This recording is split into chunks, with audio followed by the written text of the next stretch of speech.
Brzeźno, nadmorska dzielnica gdańska, położona pomiędzy Nowym Portem, Zaspą a Przymorzem. Dziś znana z deptaka, letniego gwaru i molo, które według niektórych należy do Zaspy. Jednak historia tego miejsca sięga znacznie dalej niż opowieści o plażach i rybach z frytkami. Niedaleko tego miejsca, prawie 800 lat temu, klasztor oliwski założył pierwszą stację rybacką nad jeziorem, którego już nie ma. I czy ktoś wie, czy były to tereny aktualnej Zaspy, Nowego Portu czy właśnie Brzeźna? A może każdego po trochu? W tym filmie cofniemy się o całe wieki, żeby sprawdzić, jak z małej niepozornej osady rybackiej wyrasta uzdrowisko, a potem osiedle robotnicze. Dzień dobry wieczór, tu Wojtek i Kamil, a to jest kanał Stary Ziomek i Morze. A dziś zapraszamy Was do obejrzenia opowieści o Brzeźnie.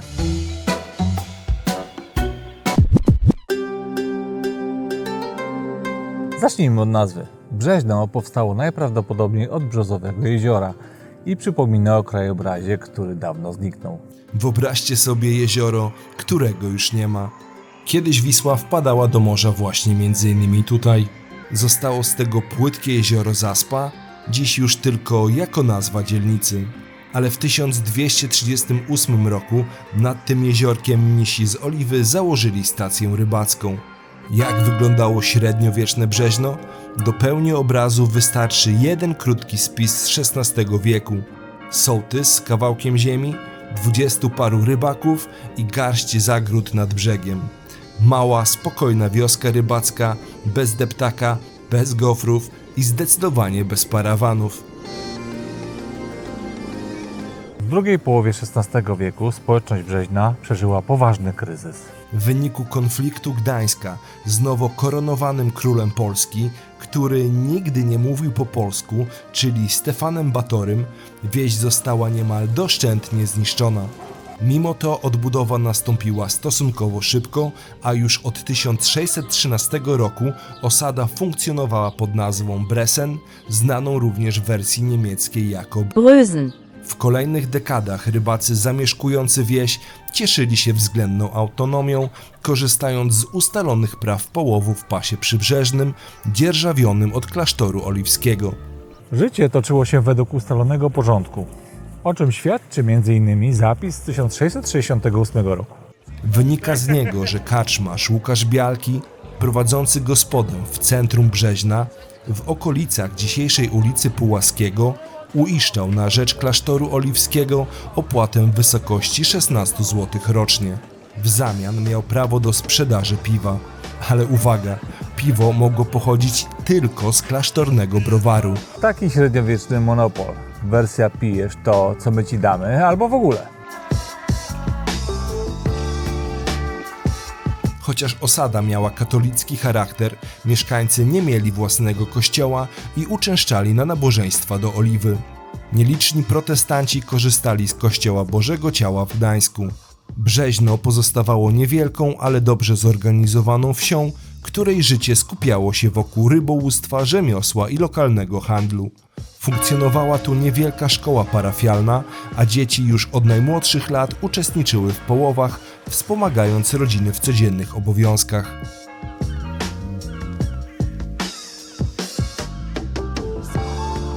W przededniu pierwszego rozbioru Polski w 1771 roku Brzeźno liczyło zaledwie 194 mieszkańców. Spośród nich 78 stanowili rybacy posiadający prawo połowu na morzu.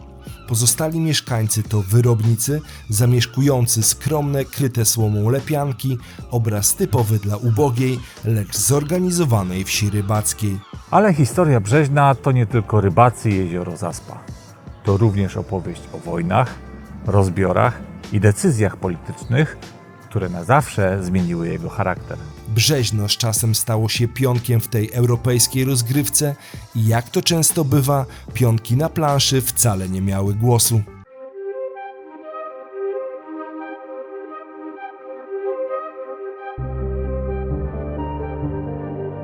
Przełomowy moment w dziejach Brzeźna nadszedł wraz z likwidacją opactwa cystersów w Oliwie, która zupełnym przypadkiem zbiegła się z pierwszym rozbiorem Polski. Władze pruskie, jak to władze, potrafiły łączyć dalekosiężne wizje z całkiem przyziemnymi interesami. Oficjalnie mówiono o racjach politycznych i gospodarczym uporządkowaniu przestrzeni. Nieoficjalnie, cóż, czasem człowiek po prostu potrzebuje więcej ziemi. Sekularyzacja zakonu, czyli elegancka nazwa na przejęcie majątku przez państwo, była w istocie ruchem strategicznym i to nie tylko po to, by ograniczyć wpływy kościoła. W grę wchodziły całkiem konkretne hektary i równie konkretne pieniądze, które jak wiadomo w budżecie zawsze się zmieszczą. Paradoksalnie na tej wielkiej politycznej operacji skorzystali rybacy z Brzeźna. Przestali być dzierżawcami, zaczęli być właścicielami. Zamiast łowić ryby na cudzym, łowili już na swoim, co przyznajmy musiało smakować znacznie lepiej. To był moment symboliczny, subtelny zwiastun nadchodzących zmian społecznych i początek nowego rozdziału w historii Brzeźna.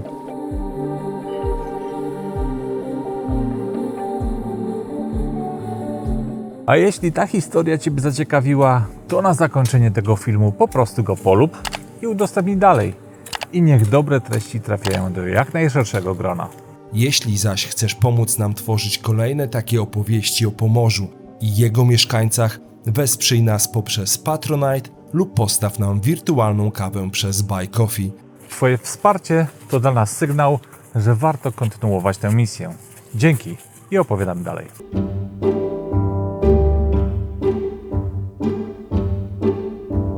Brzeźno zaczęło przyciągać nie tylko rybaków, lecz także zupełnie nowy gatunek bywalców. Od kuracjuszy i lekarzy po, co nie powinno dziwić, inwestorów. Nadmorska wieś, dotąd pachnąca głównie rybą i solą, powoli przeobrażała się w miejsce, gdzie przyjeżdżało się nie tylko po świeżą flądrę, ale też po zdrowie, prestiż i odrobinę morskiej elegancji. Brzeźno zaczęło wyrastać na uzdrowisko, które całkiem ambitnie próbowało stawać w szranki z największymi kurortami Bałtyku. W tym nowym rozdziale pojawił się pruski major Hans Ernst von Zieten. Człowiek, który wykupił część ziemi od mieszkańców i postanowił tchnąć w Brzeźno ducha kurortu. Nowa infrastruktura, zakwaterowanie, wyżywienie i kąpiele w podgrzewanej wodzie morskiej. Tak, luksus ma swoje początki właśnie tutaj.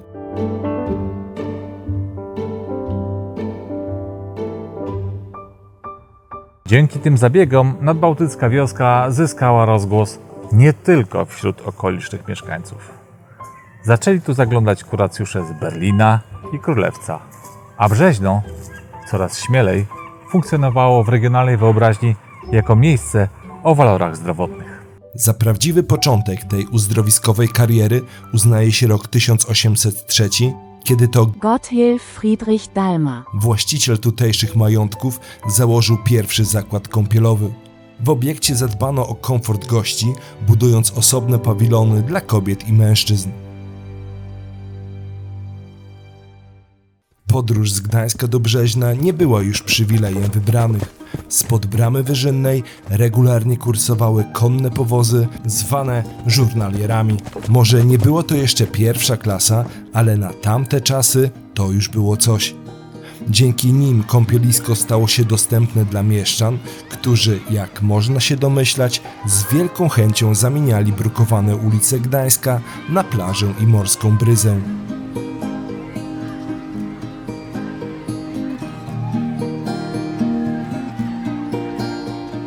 Nowy etap w historii Brzeźna rozpoczął się w czasach, gdy Europa była w lekkim chaosie, czyli w okresie napoleońskim. W 1807 roku, po utworzeniu pierwszego wolnego miasta Gdańska pod protektoratem Napoleona, nadzór nad miastem objął francuski generał Joab. Szybko zauważył, że nadmorskie tereny, w tym Brzeźno, mogą pełnić nie tylko rolę urokliwej plaży, ale przede wszystkim istotnego elementu systemu obronnego. Brzeźno włączono w zewnętrzny pierścień fortyfikacji Gdańska. Powstały tu ziemne umocnienia i reduty, które miały zabezpieczać miasto od strony Zatoki Gdańskiej. Co ciekawe, generał Joab. dostrzegł w Brzeźnie nie tylko militarną przyszłość. Miał też oko do rzeczy przyjemniejszych. W 1810 roku już z miejskich funduszy powstał nowy zakład kąpielowy. Jego prowadzenie powierzono Jeanowi Hafnerowi, lekarzowi francuskiego pochodzenia, który miał jeszcze zapisać się w historii jako twórca uzdrowiska w Sopocie. W efekcie tych działań Brzeźno nabrało unikalnego charakteru. Miejsca, które jednocześnie pachniało prochem i morską bryzą. Osady, w której można było zarówno toczyć bitwy, jak i sączyć wodę mineralną w słomkowym kapeluszu.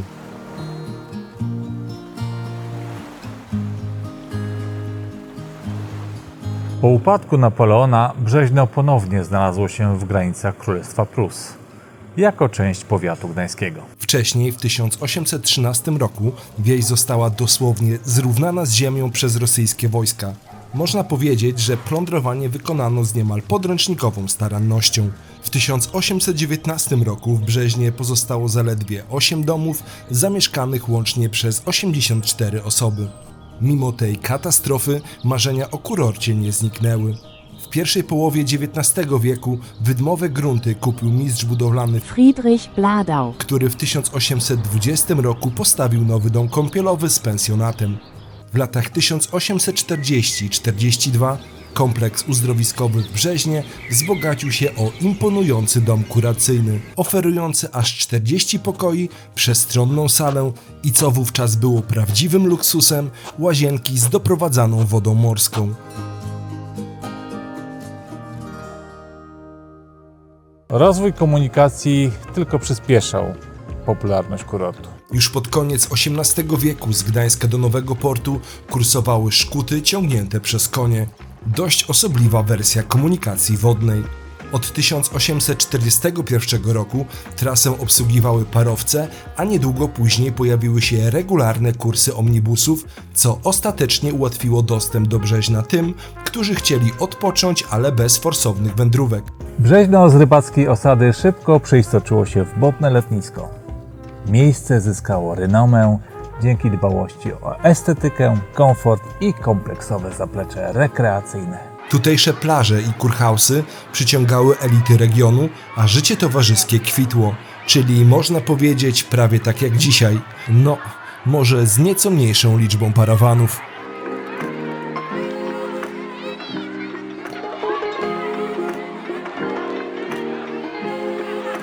W drugiej połowie XIX wieku Brzeźno przeżywało swój mały boom. W 1869 roku była to jeszcze skromna wioska, zaledwie 16 domów, 173 mieszkańców, ale już do 1886 roku liczba mieszkańców wzrosła do 385 osób, a rybackie chaty zaczęły ustępować miejsca eleganckim willom w stylu eklektycznym, otoczonym ogrodami. Nadmorski klimat przyciągał coraz więcej gości. W końcu kto by nie chciał odpocząć w miejscu, gdzie morze, piasek i zapach świeżej flądry tworzą wyjątkową mieszankę. Dawne, nieco dzikie plantacje leśne zostały uporządkowane i przekształcone w dzisiejszy lasek brzeźnieński. Wzdłuż wybrzeża wytyczono też nadmorską promenadę.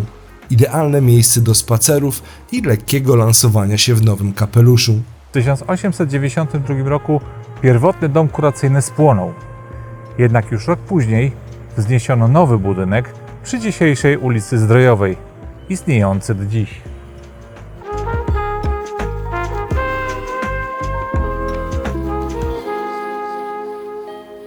Dla tych, którzy na myśl o kąpieli w Bałtyku dostawali gęsiej skórki, przygotowano coś specjalnego. Podgrzewane kąpiele w morskiej wodzie.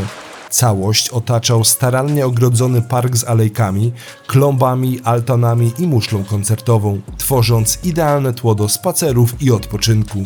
Ale prawdziwa rewolucja miała dopiero nadjechać. Dosłownie. Szyny, przewody trakcyjne i nieco pary w tłoku komunikacyjnym połączyło Brzeźno z rosnącym Gdańskiem. Tramwaje, parowce i ambitne plany urbanistyczne wkroczyły na scenę, odmieniając rytm życia tej nadmorskiej miejscowości.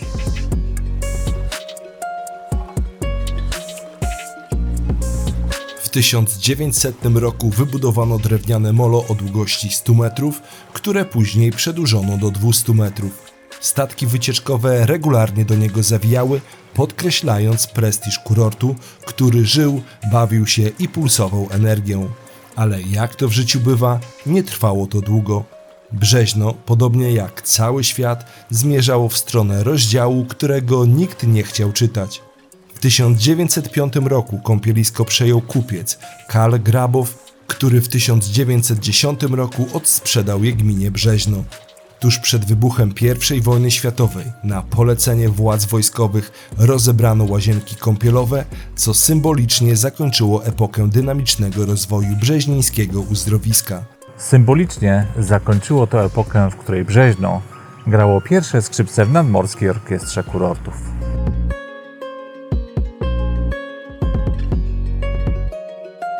Pierwszego kwietnia 1914 roku Brzeźno oficjalnie stało się częścią Gdańska. Dzielnica ta liczyła wtedy około 2,5 tysiąca mieszkańców i zajmowała 156 hektarów.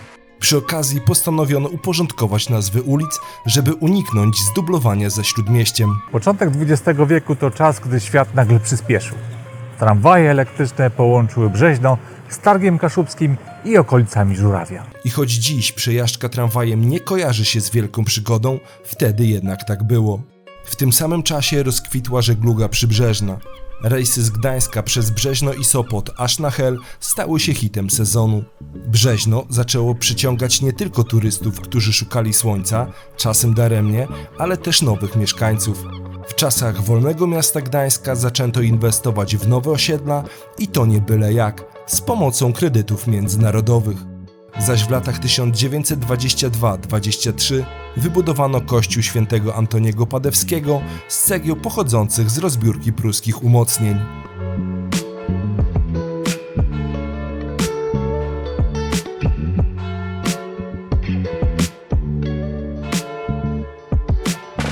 Do 1928 roku w Brzeźnie odbudowano kąpielisko i molo, a naprzeciwko dzisiejszej Kuracyjnej stanęły nowe drewniane łazienki z imponującą liczbą ponad 300 kabin. Służyły one plażowiczom aż do lat 70.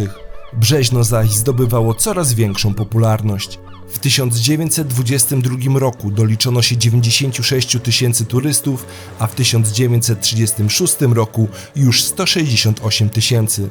Więcej niż w modnym Sopocie. Czy Brzeźno było wtedy lepsze niż Sopot? No raczej.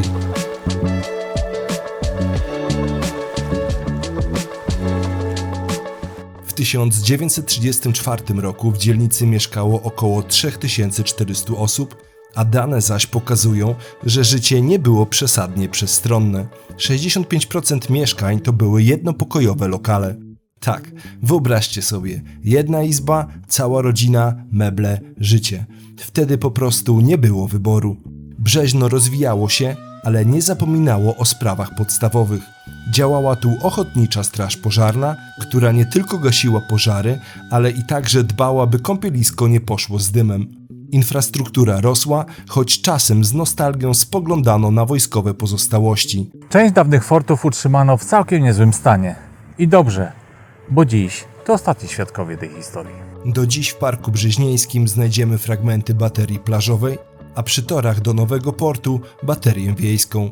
Niestety trzecia konstrukcja, 5-boczna reduta z kaponierami i fosą, nie miała tyle szczęścia. Choć wpisana do rejestru zabytków, została rozebrana w 1967 roku.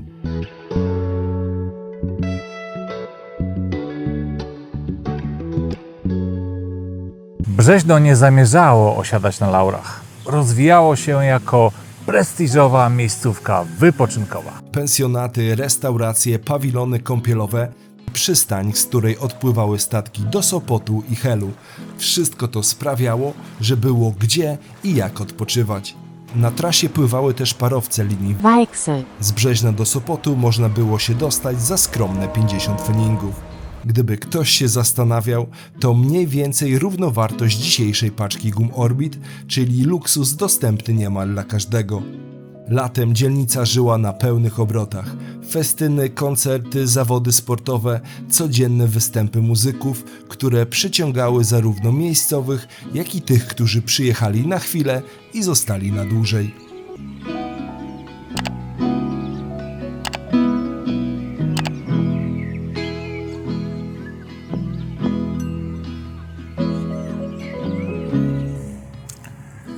II wojna światowa odcisnęła na Brzeźnie ślad, którego nie da się zmyć, nawet najlepszym nadmorskim wiatrem. Nadmorskie tereny włączono do systemu obronnego, a część zabudowy, cóż, przestała istnieć, jak to bywa w czasie wojny. Po 1945 roku Brzeźno musiało odnaleźć się w nowej rzeczywistości. Dawne eleganckie wille i pensjonaty przeszły w ręce państwa i zmieniły się w domy wielorodzinne lub ośrodki wypoczynkowe dla pracowników zakładów przemysłowych. Z wakacji all inclusive przeszliśmy na wczasy z talonem.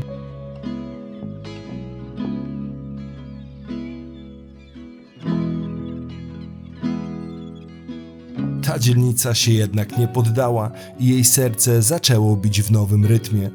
Tam, gdzie kiedyś stały pensjonaty z widokiem na morze, wyrosły bloki z wielkiej płyty z widokiem na inne bloki z wielkiej płyty. Plaża zaś stała się przestrzenią wspólną dla wszystkich. Bogatych, biednych, tych z rodzinami i tych, którzy akurat rodzinę woleli zostawić w domu. Nad Bałtykiem zapanowała demokracja parawanowa.